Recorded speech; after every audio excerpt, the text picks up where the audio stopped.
Hi, everybody, sensitive souls. I'm so glad you're here. It is Wisdom Wednesday. I've got a couple things to share. First, I just want to celebrate something. I just went into the garage for a quick second. My dogs were barking. I thought my husband might be home.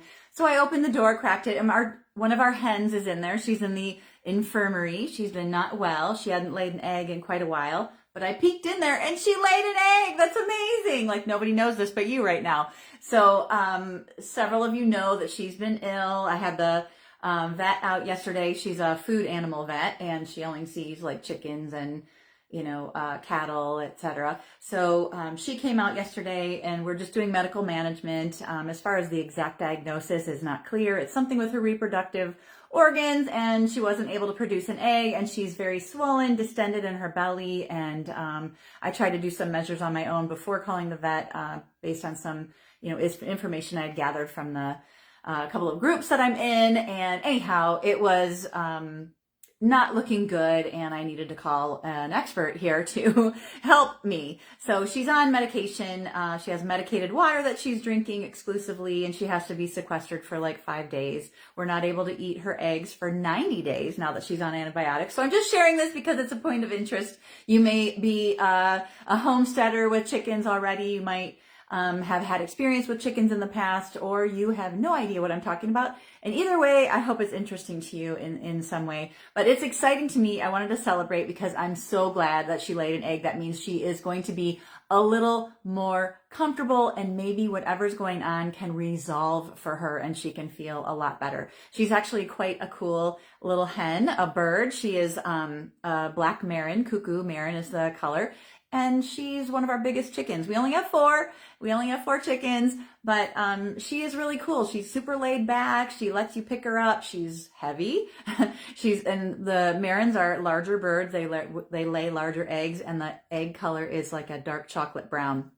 And the egg actually looks quite chocolatey color, like a milk chocolate color, from my first glance looking at it. Now, I didn't get close or anything, but anyhow, the cool news is she laid an egg, so I'm so excited. And so this brings me to the intuitive message for today, and it says, it's like the golden egg. My hen laid the golden egg. Well, no, the message is to awaken the healer within you. And this came to me, this has been coming to me lately. So these messages aren't necessarily all going to be downloads that happen right before I leave this, because obviously Wednesday is my plan. But sometimes, like last week, it came on a Monday, and I'm like, I'm going to share that with the group on Wednesday because it's been coming through strong. So here I am talking to you about awakening your inner healer. And why am I telling you this? Well, this group actually, years ago when I started it, was really just for healers. And I don't even remember what I called it initially, but I can look it up probably. But it was I was inviting like coaches, healers, intuitives, and sensitive souls, sensitives. And the term sensitive people can take as, oh, someone who's sensitive like a medium or a psychic, which is true, yes. And sensitive includes the highly sensitive people, because all of the highly sensitive people, in my opinion, whether you're tapping into it and using it or not now, you are healers because you have this let me back up. I think all humans have the capability of healing themselves. If you follow anything in the Bible, Jesus references many times in the New Testament about physician heal thyself, and you can heal yourself. And then the power of the belief of those who believed they could heal themselves, or believed so much in Jesus's power to heal. And what if it's the belief alone? What if it's the belief alone? So think about that. And I'm saying that because it doesn't take one special person to be a healer. It isn't the calling of just a few. And not that everyone's going to have the same calling. But if you feel called that you are a healer, now is your time. Are you seeing what's happening in the world right now? Are you seeing that there is something that you could do? I bet you're feeling a sense of urgency somewhere, somehow, sometime when someone comes to you with a physical ailment, problem, issue, and you're just like, gosh, I wish I could help them, or you have advice or suggestions that you already are helping them, but you're only doing it at random in a case-by-case basis, or just when it comes to you, or something like that. That's great. And if that's all that you want to do, that's fine. I think I wrote about this in an email some time ago. Now, my point here is, if you feel called to be a healer, now is your time to open that gift and allow it to surface. If you needed permission, here it is. You are invited, for all of those who are projectors and need the invitation, you're going to hear me right now. You are invited to open your healing gifts to the world.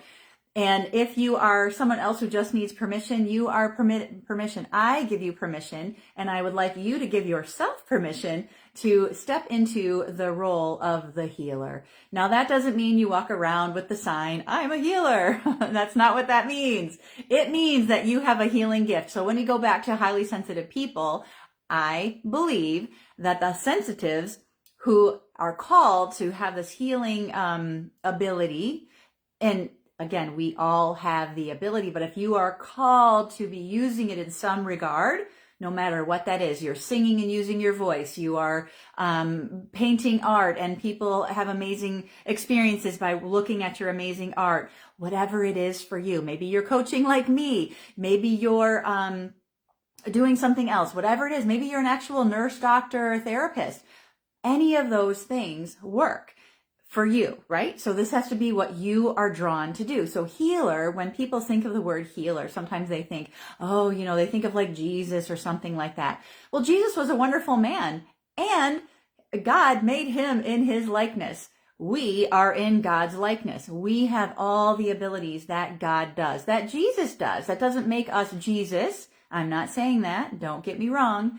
And I want you to read into this is that you have the power, and I want you to empower yourself that you have this gift within you. And how do you do that? You're going to say, I don't know what to do here. Well, one of the things is getting out of your own way. Stop overthinking it. And what do you make it mean to be a healer?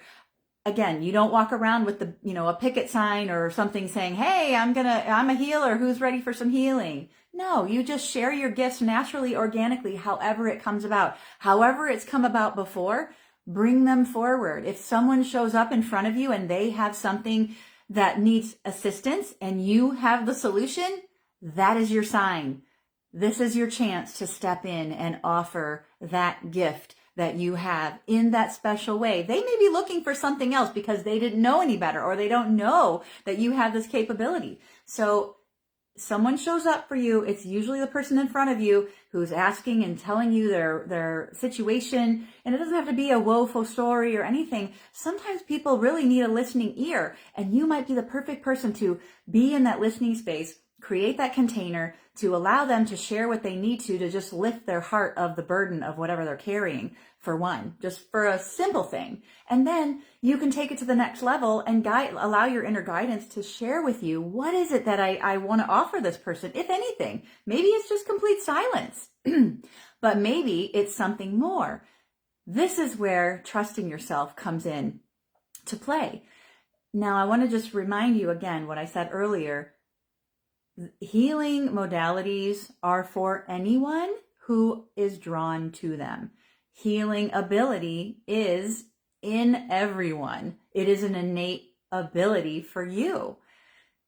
So now that you know that, and I hope you're taking this in and it's landing, you might have some doubts and you might be wondering, well, what's my next step? Well, I believe in the power of synchronicities, and I believe in the power of intention. You put your mind out there, and as they say,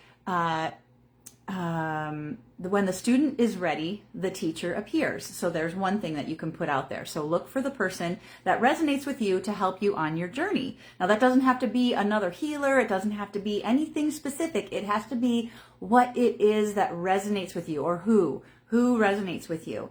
Sometimes we get really caught up in labels and how things have to be, or how they have to look, or who's licensed, who's certified, who went to school where. Just drop all of that. If someone pops into your awareness, like, let's just go back to, we'll just use Jesus as an example. Jesus, yes, he was born of God.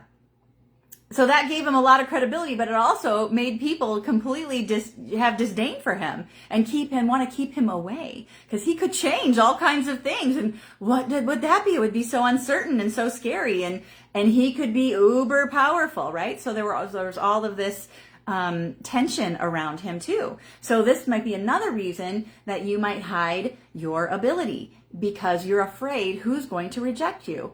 Well, we are in a society where we're surrounded by tons of people, and there are so many in this group who are healers that you are welcome to start opening up a chat about that. Like, hey, I have this healing ability. Have you ever had an experience where you've been felt rejected? And put that in the chat below, and we can start a conversation about it, not just with me, but the others in the community here, because chances are, and I'm going to say probably 100% chance, there are several of you in here that have had that experience where you just kind of shut down and you're just like, I don't even want to deal with it anymore because my family doesn't accept me, or my family won't accept me if I show this, or they've told me they will oust me if this or that. So whatever it is, that's a barrier that you're creating.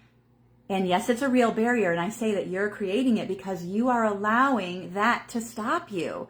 What did Jesus do? Like, what would Jesus do in this scenario? He kept going.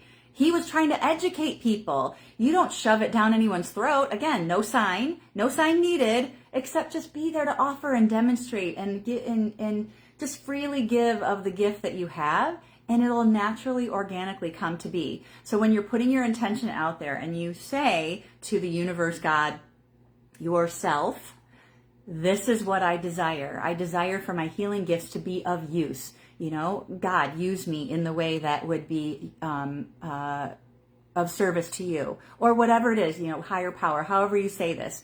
And then allow that intention to feed itself and believe in it and trust yourself. I hope I'm not sounding too harsh, but I'm passionate here. I hope you know this about me by now. So I say things and this comes through and I'm just feel so strongly about this. So you allow this to come through, and synchronicities will line up for you. The right people, the right places, the right things, they will just plunk right in front of you. And if they don't worry. The timing may not be there. And one of the things that might be keeping you from it is if you are in your own way. And by that, I mean you're overthinking, or you're having tension, or you're pushing, you're resisting, you have beliefs around it that are causing things to stop and not get to you. They're out there, believe me. They are ready to come to you. They are ready to be there for you. They are ready for you to receive them. You need to be in a place of receiving and openness and allowing. And that means putting up the right boundaries at the right time. And this may sound like, well, geez, Jill, when is that? I don't know.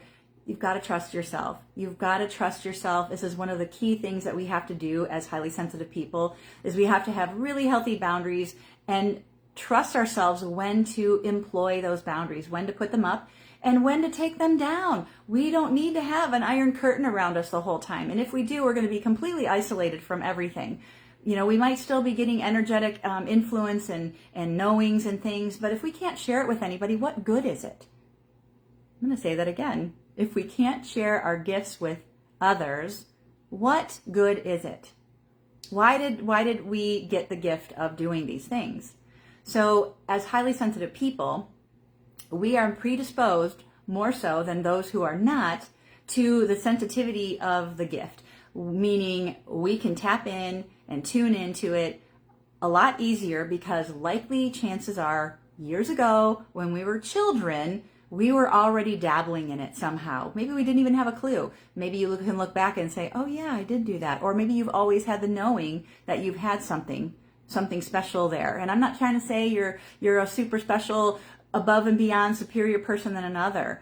I'm just saying you have a trait that allows you to tap into these things easier than those who aren't, or they haven't allowed themselves to even expose themselves to the fact that they're sensitive. Because there's a lot of sensitives out there that don't realize they're not identifying as it. And you don't have to take on that label. I am not big on labels, you guys. I really am not. This is a highly sensitive people happens to be what I am, and it seems to be the theme of who I've attracted into my life. So I am very much open to sharing that with you, and then I know there's more to it. It's not just about let's just talk about HSPs and all of the things HSP, because there's more to life than just that. You are a unique individual, and there's so much here that I can help you with and bring to life for you. So any questions you have about what I'm sharing, I don't want to go on too long. It's already probably been 10 minutes and I'm not even aware. So if this resonates with you, please put a heart in the comments. And I think I'm going to pop on maybe another day this week, and I'm going to pull a card for you. I was going to do it today, but we're going on a little bit long, so I don't want to do that today. But if that resonates with you, you can mention it below. But if this resonates with you, drop a little heart in the comments. Even tell me what you're taking away from this today. And tell us if you're a healer, because we want to celebrate you. And I know I'm going to bet that 90 to 100% of this group, you are healers. And I'm curious what you're planning on aiming at with this. And it can change. It doesn't have to be one thing.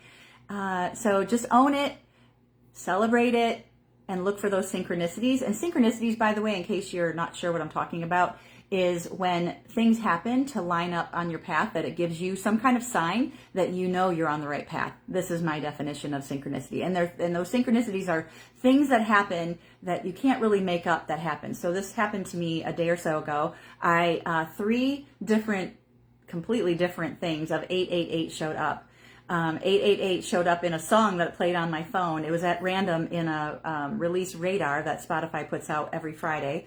And I was on doing an exercise and it popped up. I looked down and it was like 888. I'm like, oh, that's interesting, because 2 other times 888 showed up. One was in some email I got talking about 888, and I think it was even something about the full moon or a super moon and an eclipse or something. And then I don't remember the third one. I wrote it to a friend actually, but there were 3 different things within a 24-hour period. I'm like, well, this is interesting, because I hadn't really said it. So I'm like, well, there's a synchronicity. It doesn't have to be matching of anything. But it was very interesting that 888 showed up, and I'm like, okay, so I'm going to take that as a sign, something 888 for me, maybe infinity. I don't know. I could take it as that symbol. But the fact that 3 times 888 showed up, I'm like, yep, I think I'm on the right path, especially when I'm having the doubt of like, I wonder if I did the right thing. Did I say the right thing to that client? Did I do the right guidance? Did I do this?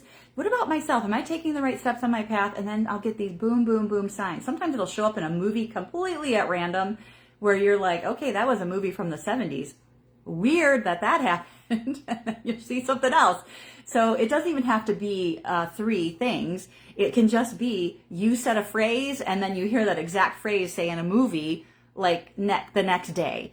So some of you could say, oh, that's AI taking what you said out loud. But if you just thought it, I'm pretty sure that AI wasn't reading your mind. But hey, there could be arguments for that too. So I'm going to stop here. You guys have a wonderful Wednesday. This was your Wisdom Wednesday intuitive message of the week. And I hope you enjoyed it. Talk to you soon. Bye-bye.